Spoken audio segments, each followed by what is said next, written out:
Hi, everyone. This is Kathy from The Quiet Rebellion. And today we have Jennifer Walter with us from the Scenic podcast. And it's a wonderful podcast. And how are you today, Jennifer? I am good. Thank you so much for inviting me, Kathy, and having me over. This feels like the right place to be. I'm so excited because I listened to this podcast. It's been probably a month or two ago. And by the time this comes out, it'll have been 4 or 5 months ago, probably. But it was really wonderful. And it spoke to me. This particular episode spoke to me quite a bit. And so we're going to talk today about wild kindness. And so before we dive in, Jennifer, could you explain to everyone kind of what wild kindness is in case they didn't listen to the podcast and won't until after this episode? Yes, please go listen to it after our conversation. Yeah. Well, the whole concept was kind of born out of this, a kind of like an not being super specific with what is kindness, especially when you look at it, what is kindness versus what is niceness. So a lot of people having maybe a little bit of a warped understanding of kindness and confuse it with being nice. And being nice and being kind are two very different things, right? Right. For me, niceness is more like surface level pleasantness. It's very much motivated by external approval, often involves self-sacrifice of some sort, is very much focused on being liked. I be nice, so I be liked in return.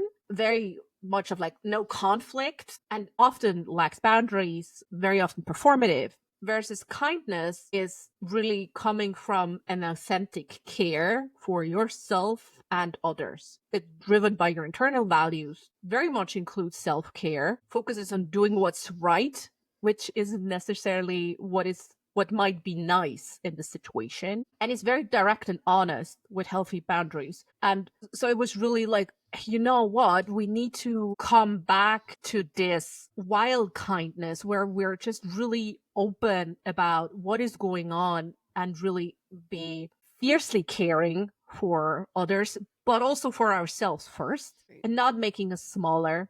And how can we like untangle this also expectation that's often placed on women and people of caretakers of being kind, like something that it's owed, and it's not owed, it's given, and it should be given freely. So it was kind of like this whole idea, and usually the podcast episodes I do for myself is me thinking out loud and kind of like making sense of things. So that's how that sort of came to be, of like, you know, we actually need more wild kindness. We have to kind of like get it out of the cage, really. Right. You know, I think about my grandmother. I was very close to my grandmothers. They were just really important women, and obviously a completely different generation. But my grandma, my paternal grandmother, she always, you know, of course, used to say, if you don't have anything nice to say, don't say it at all. And I think sometimes people think that means that you don't stand up for yourself. And that was never my grandma, because she was always like, well, I'll tell you if you're wrong, right? Like, and she would think that was a kind thing to do, actually, to help you along your way. Whether or not she was right, that's a whole other story. But I always took it as, you know, you never want to steal someone's thunder, right? That was the niceness. Like if someone is sharing something with you that they're really excited about and it's harmless, right? Their garden, and maybe it doesn't look so good, but if you don't have anything nice to say, you just don't say it at all. And sometimes I feel like we could do with a little more of that, especially in social media. Everybody wants to say, like, you know, everybody wants to point out something that it's just like, it doesn't matter. And that was more what my grandmother did. And so when I listened to this, I thought about that a little bit, and I thought, well, is it nice or is it kind? Because as you say, it is very different.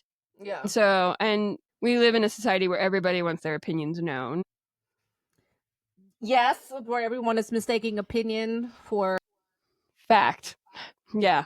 So, but how do you think this kind of idea of wild kindness, this idea of that we should care, but we should also care for ourselves, can help us all maybe break free of some of these mainstream norms and help us rebel a little bit and not only help ourselves, but our communities? Well, I think there are different kind of layers to it, right? One of the things is the nice being kind difference is, if we're going to a specific example, like if you say yes to someone when you get asked someone, hey, Kathy, could you please help me doing XYZ, right? Yeah. The nice thing might have been to say yes, even you're already exhausted, or I don't know, but you're kind of like, you're afraid I won't like you if you say yeah. Kathy, I don't know if you have kids. Could you please bring cake for a school function? Right. Right. And you're like, yeah, okay, yeah, sure. Right. The kind thing could have been, listen, I really care about this event, but I don't have the capacity right now. Can I offer something else? Can I contribute something else? Or maybe for the next function? Like really being honest about our own capacity limits. And also, so that's kind of like one thing. And the other thing is we often, when I once did a retreat where we kind of like had a female bullshit bingo box, so we always had to put like a 50 pence piece in when you said one of those like softening words, like just sure. sorry, maybe, right? All these kind of like filler words that you use to kind of like make yourself smaller or less strong, or just less like, just kind of like soften the edges. And just stop that. Stop. Right. So we really started this bullshit bingo. We were all really surprised, like how much money was in there. Because we're just doing it so unconsciously, right? Right. And they're little things, but the words you use shape your world, right? It just matters. Right. So instead of, I don't know, a thing I really love is, this might be a silly question, but That's right. That's right. And I love that because there was a commercial, I think, years ago, I remember, where it was I don't even remember the brand. Of course, I never would, but it was it was a woman, and then she kept going, like she would walk into a room, I'm sorry, like she's interrupting people, but she's working. And that's her job, and so, and I know that I have a tendency to do that. And you do give examples in the podcast of ways that we can practice wild kindness. And one of the things, and you just kind of alluded to this, is like say no without over explaining. So I'm older, I'm 50. And so, but it took me a good long part of my life to learn to just say no. That no is a complete sentence that you do not have to explain. No. Can you make a pie for the pie action? No. Now I often say yes to that, because I like fine, right? Like, right, I'm not saying don't bring cake. I say ask yourself, do I have the capacity and means to make that cake? Right. Absolutely. And the interesting thing is, and I think I have just kind of recently come to this conclusion on my own, is that in my own life, that I will often just not get involved at all in certain things because I am really over capacity in a lot of other areas of my life for whatever reason. And the idea of even being involved and knowing that they might ask me to do something and I'm not going to be able to. But really, we can just, like you said, choose to do certain things. Maybe I don't have the capacity to make a cake, but maybe I can write a check, right? Or I can do something else, right? Or if I have a large social media following, I can share about the events, and I do a lot of that kind of stuff where I'm more capable of doing things. So, and I am going to imagine for most women, and certainly for caretakers in general, it's incredibly difficult to say no. Incredibly difficult. And it might come down to this idea of people pleasing, but it also comes down to the fact that you have been taking care of people, and the idea of not taking care of people is tough. So how can we practice, and how can we sit with that discomfort of like, because I think it is a practice, and I think if you do yeah, absolutely sure is. So first, I love that you said, how can we sit with the discomfort? Be prepared to feel discomfort. We are so primed to kind of like shy away from discomfort. And then we're asking why everything has turned to shit. Like, we need to, like, when you build capacity for all the good things, building capacity for discomfort, it's the same thing. It's just looking at it from a different angle. So it's helpful that this will suck. I will feel shit the first couple of times I'll be doing this. Right. But knowing I'll be better off in the long run, and then kind of like see how you're doing. So that's one thing. So I love that you said that. And it's kind of like how to start is really, for most people, when you're starting this journey, it's with incredibly small things. And there might be even so small that when you hear them, you're like, eh. But I challenge you to like go actually do it. Disclaimer. Saying no, I always want you to do this in low stakes situation where you feel safe. Oh, absolutely. Yes. Right? Not if someone shady is following you on the street and they want you to do something, don't engage. Like, might not be the time to say no. just one, right? Like really do start this in low key situations with people you feel comfortable and safe. And notice when the discomfort is arising, what your body is telling you. And then not distracting it, sitting it. Usually emotions last 30 seconds. So breathe in, breathe out. That's always sounds simple, but it ain't easy. And examples for like, I don't know, low stakes practice opportunities. Maybe when someone offers you food, hey, you want a cookie with that? And you really don't want a cookie with that. Just say, no, thank you very much. Thank you for thinking of me, but I'm good. Or when your family, you want to do takeout dinner and your family is like, we want to have like Chinese food today. And you're like, no, I really want to have tacos. Go for the tacos. Don't go for the Chinese food. Right? Or like if I don't know, the sales assistant at a shop I recently had that was asking, oh, we have these like incredible discounts if you join our mailing list. And I'm like, I don't want to, but I could always just like get off the mailing list later. And I said yes, although I just was clear from the beginning, I really don't want to have those emails. Right. So all these kind of things where you can go, hey, you know what?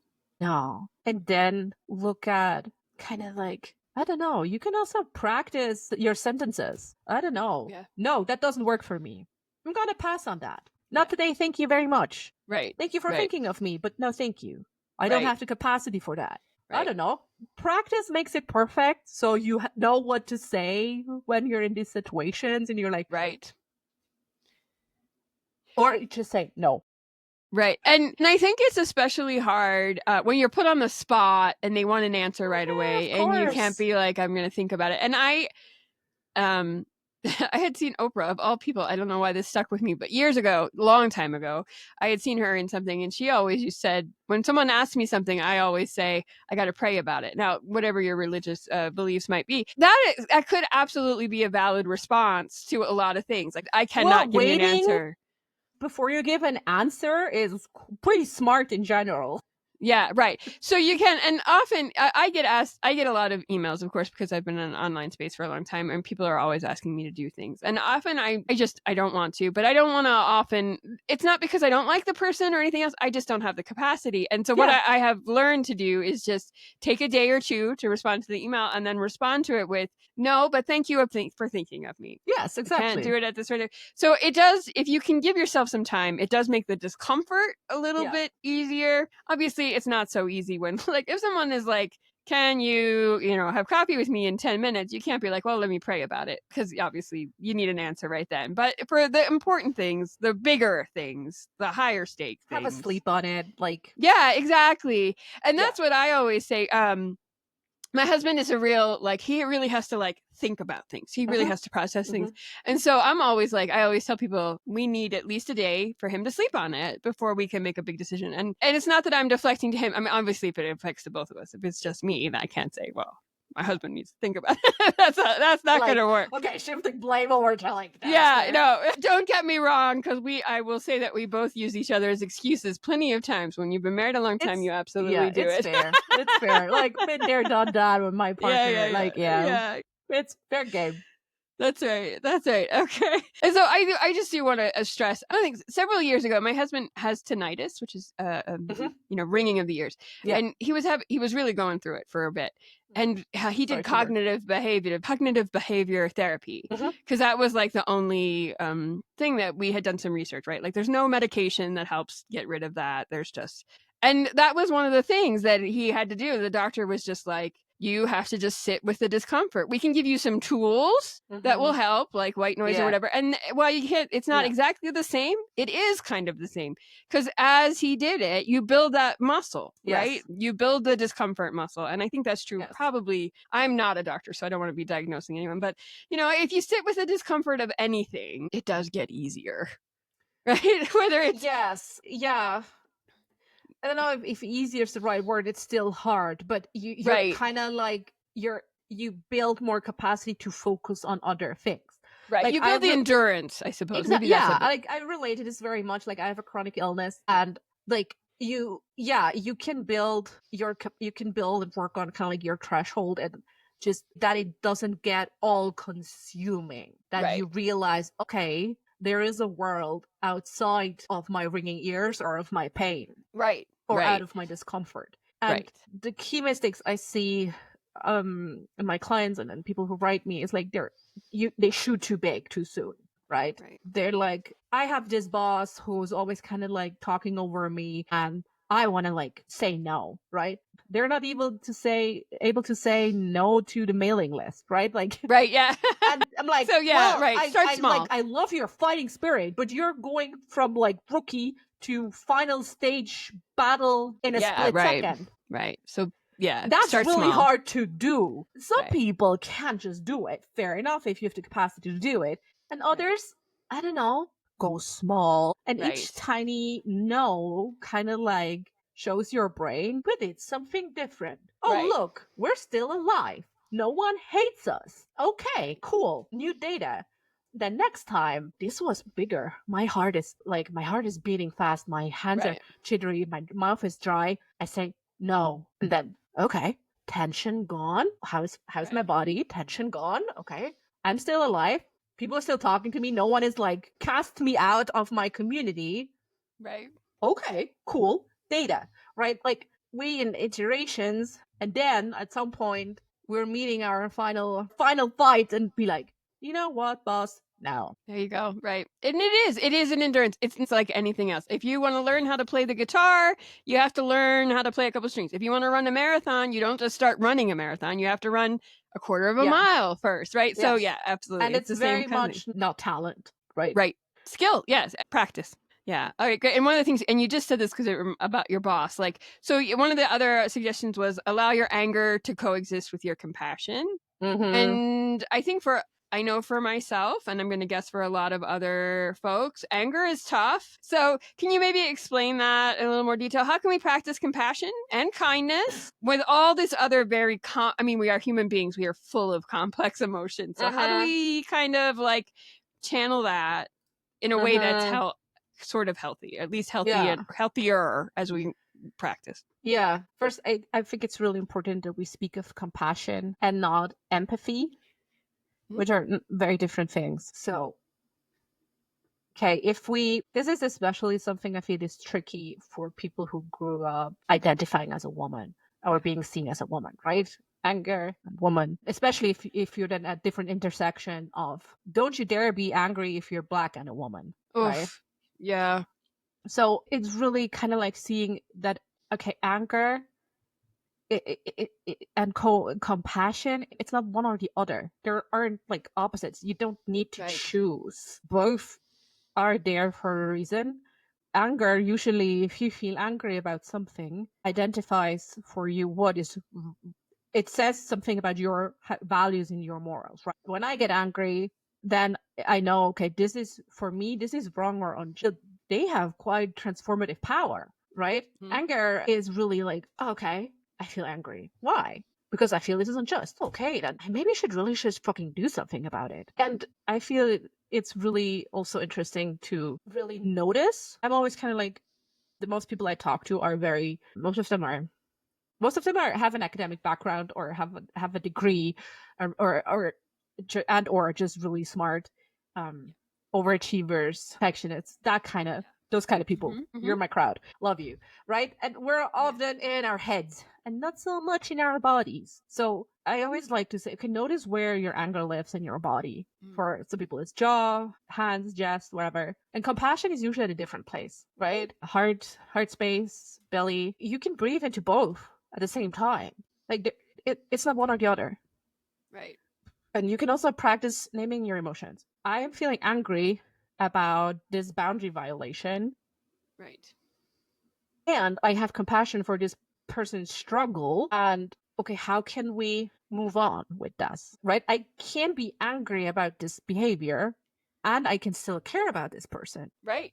Absolutely. It doesn't have to be and or, it can be both. Right. Absolutely. Okay, that is so great. And one of the other suggestions, and I love this, is refuse to tone police yourself or make yourself smaller. Again, I'm going to imagine this is a lot tougher for women or women that or folks that were raised as women, because we are always told just smile more, or can't you say that in a nice way? And does it have to be whatever? Does it have to be? So can you give us examples of how we can maybe stop making ourselves smaller? Like, how do we notice it? and kind of correct. I don't want to say correct because it's not that it's necessarily incorrect, but it's probably not serving you. So how can we make it in a way that is there a way that we can stop ourselves? Practice. Again, yeah, I know. Always be very kind and gracious with yourself because, I mean, you're 50, I'm 40. Yeah. So we have been doing these self-tone policing things for decades. Yeah. So don't expect to undo it like overnight. That's not how it works.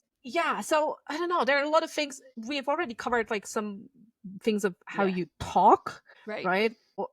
I hope I'm not bothering you, but I have this question I need to ask you, or this might be a silly question, or like, I was wondering if maybe could you possibly like get it, right? I don't know. Some people use too many emojis to kind of like soften direct requests. I need you to take out the trash. Smiley, smiley, smiley emoji. Right. Yeah. Exactly. Absolutely. They're different things. Or then kind of like the words. Then what we do is also with our voice, you have to pay attention. A lot of people do that in like bigger discussions. Women raise their voice at the end of a statement to make it sound like a question. Oh, yeah. And that is intentionally. Yeah, right. It's something you've done. I mean, you've been trained consciously or unconsciously to do since childhood. Because all of the other women in your lives have probably do it too. So you've just learned by their example. To kind of like soften it and maybe make it not too much aggressive or like self-assured. So it sounds like a question. All the sentences like, this is, nervous laughter after making a point. This is also me. Like this is what I do a lot. Or physically shrinking. Again, there might be spaces where this feels safe to do, but in general, we all know these pictures of like dudes sitting in subways with their legs spread. Oh yeah, and women like that is one thing. Right. Yeah. Or I once had a colleague. She had brilliant ideas, but she would always kind of like introduce her ideas with, "This might not work, but I'm like, right, no, girl, no." Right. So those are things. Yes, absolutely. Or in your presence, right? If you're, I don't know, maybe there was a study once that showed kind of like women are more likely to avoid eye contact when they're stating what they need. Yeah. Boy, that's wow. I bet that's probably true. Yeah. Yeah. When you're like, yeah, that checks out. Yeah. Well, also, it's also like the more intimate the conversation is, the more closer to your heart the topic is, the less likely are the two people to look deeply into each other's eyes to kind of like counterbalance the intimacy. Sure. Interesting stuff. So, or just like nodding along when you disagree. Or, I don't know, overly smiling when you're making like a serious talking point. There are like loads of different things. Right. Where you'd be like, but it all ultimately starts with self-awareness and be like, why do I do this? This is bugging me. And again, crucial point, it's only ever really a problem when you think it's a problem. When you're like, this is actually really bugging me. Why do I do this? Why do I keep on doing this? Then, okay, go look at it. But if someone comes like, Kathy, you're always smiling. Right. Like, I might just really be a fucking cheerful person. Like, don't deal with it. Right. Yeah. Yeah, that's true. Because I am actually pretty cheerful, right? Like I am, that is, even though I am. That's awesome. I am really quite like under the surface, right? Like I am livid about a lot of stuff that's going on in the world right now. But I also know like my capacity to actually impact change on a lot of those things is quite small. So I do what I can. And because I know I'm doing what I can, it's easier for me to feel at least, if not cheerful, content, right? I'm not cheerful about a lot of the things that are going on, but I'm able to be. So that reminds me that I don't have to, and I'm not going to make myself smaller or pretend that I'm something I'm not. Yeah, just but to at make the same some other time, else. if you're really generally like a smiling person, right, you can't change that. Don't unsmile. Don't have like a bitch face if that's not naturally who you are. Right. But if you are like, there's someone I follow on social media, and I'm forgetting her name now, but she talks in a very kind of tone, and she gets a lot of crap from men about it, especially. And she's like, "I'm not doing this for you. right? And somebody's like, you sound bitter. And she's like, I'm not. This is just who I am. And if you can't accept that, then that's too much. And I I mean, I appreciate that. get the you're too loud, you're too aggressive, you're too angry. I'm like, I just don't really fucking care. Yeah, Like, and for seriously, if I everybody would- who doesn't, an aggressive woman is just an assertive man, right? Like, that's the thing that always drives me crazy. If a woman is called aggressive, that same characteristic in a man would be assertive. Oh my and God, he'd it be would praised I mean, for look at our it. political leaders today. It's celebrated. Yes. The faster you can Right. you can just hammer out bullshit the loudest, you win. Like, I mean, That's right. It's horrible. I know. All right. can't. One of the other things that you mentioned is that acknowledge that rest is a form of resistance. And Yeah. so again, obviously you may have to practice, but is this something like because it may take a while to get to that acknowledgement space even. So do you have ideas? Like, is it something someone should journal about? How do we even get to the point where we can accept it, acknowledge that we need it? Okay, first and foremost, I need the big disclaimer that this is drawing heavily from Audre Lorde's and Bell Hooks' work. The whole notion of self-care as an act of political warfare, and like also Hooks' idea on love as an act of resistance, and that true love, whether communal, romantic, self-love, requires rest, healing, and intentional. So this has been a manifesto for Black women and activists for a long time. So that draws from there. So just want to make the lineage clear. Yeah. To start untangling this, we need to be reflective of the system we're currently in, and we need to challenge our internalized capitalism. So we need to ask ourselves, do I only allow myself to rest when I feel I've earned, air quotations, it? Yeah. That's usually a bummer question. Right, because most of us do, right? I mean, probably 20 years ago now, I was seeing an herbalist, a local herbalist. She was helping me with, I had some bones. Anyway, she was helping me with some stuff. And we were talking and she's like, you can just sit and rest. And I was like, who does that? Who just sits and rests? And she was older. Right. Like, so I was probably 30 and she was probably in her 50s, and she was like, you can just, and I was like, who does that? Who sits and does nothing? Well, I've gotten older now and I get it, but I am the kind of person that even if I'm sitting, I'm knitting or something, right? Like I'm always, but you can. Yeah. So yeah, acknowledge that rest, and knitting can be rest. I don't want to pretend that it can't be rest. Yes. So it's always, anything can be rest. You have to decide for yourself. Right. If I'm doing this for the purpose of resting and reclaiming beauty and humanity in my life, or is it just something I do that the favorite story I tell myself of who I am gets played? Right. Yeah. And you're right. And it does come down to this idea that we have to be working to earn money or love or respect or whatever. And we really You are inherently deserving of love and rest. Yes. Yeah, absolutely. That's so good. And again, it's going to take practice. If you haven't done it your whole life, you're going to have to practice. Yeah, like take time to rest, nap, like unproductive activities, right? When was the last time you did something without turning it into a fucking Etsy shop? Right. Again, or an Instagram reel. Yeah. You can go for a walk and it does not have to be recorded on your phone. It does not. It still exists though. It still happened. But that's already a pretty big step for a lot of us. So again, go teeny tiny. So teeny tiny that you're like, and your ego was like, yeah, I can do this. And then you actually go do it.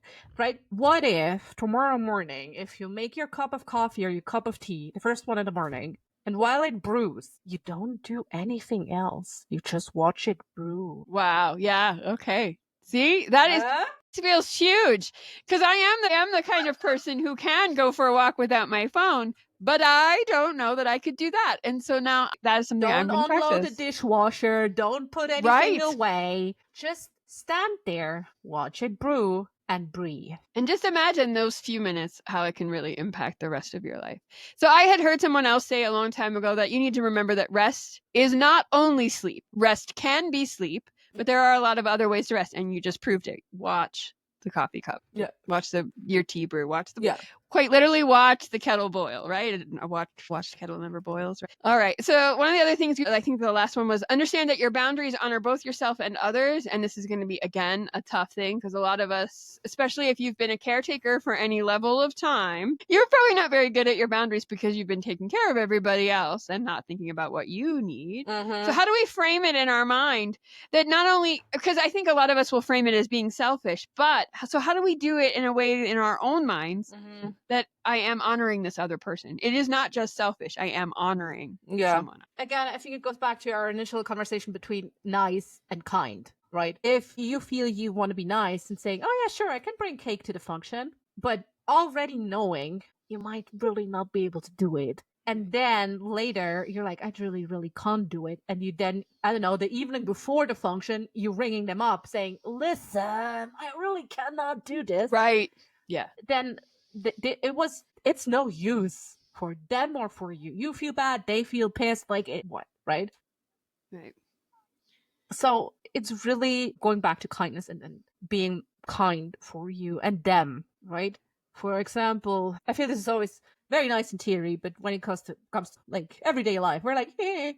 But we've covered something, right? Like when you don't have the capacity to do cake or to volunteer for something, maybe you can write a check. Maybe that's good enough this time. Or what I also really like is what I have used a lot is just kind of like setting boundaries for everyone to know what can be and what cannot be discussed. For example, if you want have your family over for Christmas or for Easter or whatever, you're like, I won't discuss my parenting choices today. Or listen, or when, I don't know, after the function, like partner, kids, whoever, listen up. I need 30 minutes alone right now before I can engage with you all again. Or when people are coming over, like, I love to host you for 3 days, but not a week.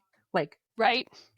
Is that okay? I can help you look for another, like for a B&B or whatever, but this is what I can do. Right. And that it really is honoring everybody else, because if you don't do that, you're going to snap and it's going to make everyone horrible. Yeah, the worst of the worst. I mean, I know when I'm really like not feeling well, I am a resentful little bitch, and I will be resenting them for the entire stay, the entire meeting, gathering, whatever. And no one wants that. Right. Because you want to enjoy your time. It's so true. I mean, if you don't hold that boundary, then it's obviously going to devolve into something that you don't like about yourself. The thing is, it's yours to uphold, for better or for worse. Right.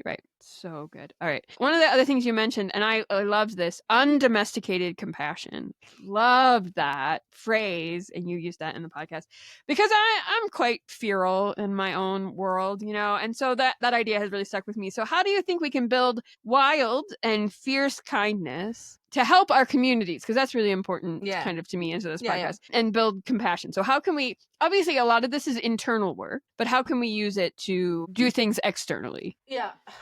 A lot, if not all, of social change also starts at home. Right. Yep. Right. So we need to look at it from both ways, right? If we become better, society will get better.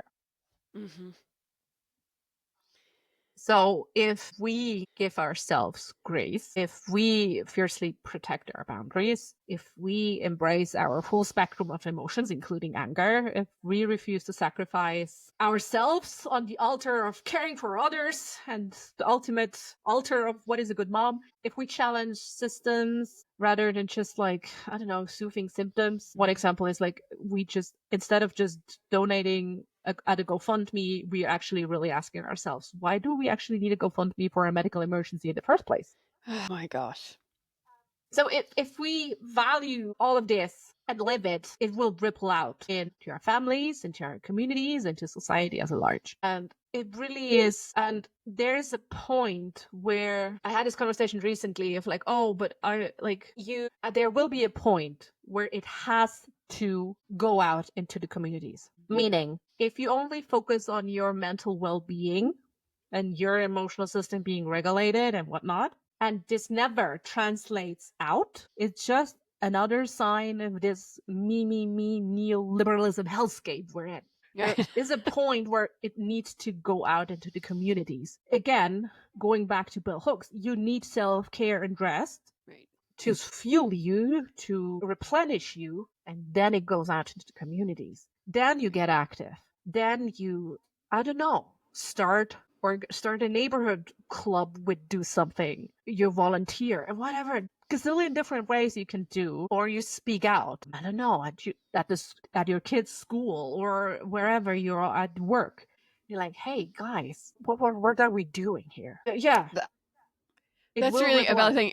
And one of the things, just because at least in the United States, self-care has, like everything, becomes kind of some sort of weird excuse to consume and sure. buy. And self-care does not mean, it can mean if you want to have a massage, fine.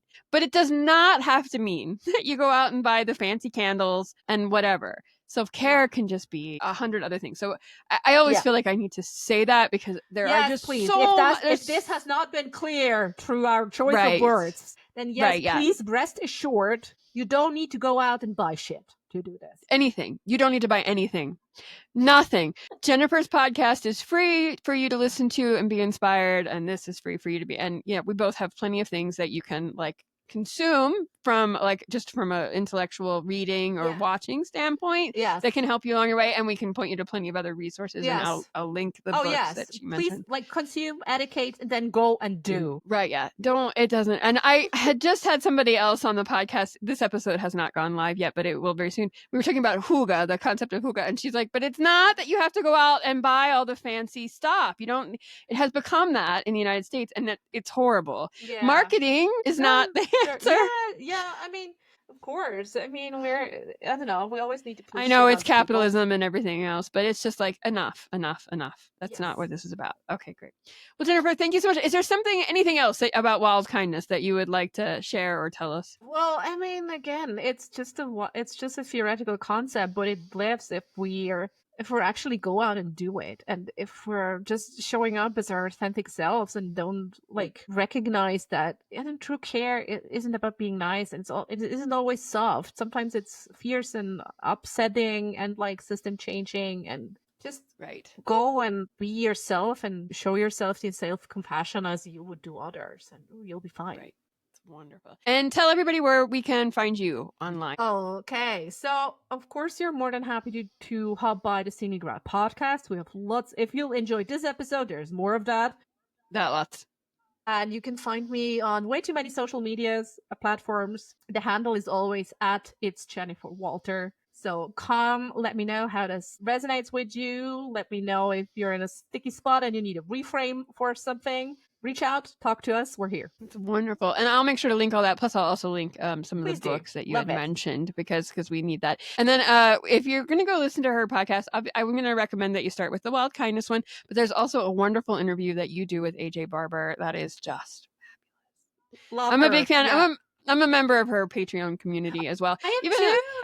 I'm not as super active in there. I really like her stuff. I've been living a simple life to this episode. I will do that. She's quite fabulous. Everybody should just really great. She has a lot of. I have been living a simple life for a long time. When I graduated college, I read the book Your Money or Your Life. It absolutely changed the whole trajectory of my life. I don't have any doubt. And AJ talks a lot about the same kind of things, but in a much more modern way because that book was written in the 80s, I think. Yeah. But her social media feed is great and her Patreon community is amazing. I am not super active there, but I appreciate supporting her in that way. Now and then. Yeah, right. That's about it. So great. Well, thank you so much for your time, Jennifer, and I really appreciated this conversation. Thank you so much for having me, Kathy.